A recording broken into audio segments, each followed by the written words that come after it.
Kebakaran hutan besar melanda hutan Arazim di dekat jalur 1 Bukit Yerusalem pada Minggu sore.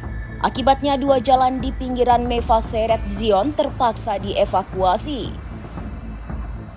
Dampak kebakaran ini tak hanya dirasakan oleh penduduk.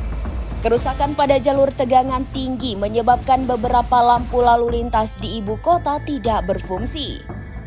Pengendara diimbau untuk berhati-hati, mengikuti arahan polisi dan menggunakan rute alternatif. Sejumlah ledakan juga terjadi di beberapa gardu listrik akibat kebakaran. Setidaknya 8 pesawat pemadam dikerahkan untuk membantu mengatasi kobaran api. Tim pemadam kebakaran dari stasiun utama ibu kota berfokus melindungi Mefasseret Zion agar api tidak menjalar ke kota. Hingga saat ini belum ada laporan mengenai korban luka-luka. Warga diimbau untuk mengikuti instruksi polisi dan petugas darurat, serta menghindari area yang terkena dampak. Meskipun upaya pemadaman terus dilakukan, api masih menjadi ancaman terutama bagi warga di Mefasseret Zion.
Download Tribun X sekarang, menghadirkan lokal menjadi Indonesia.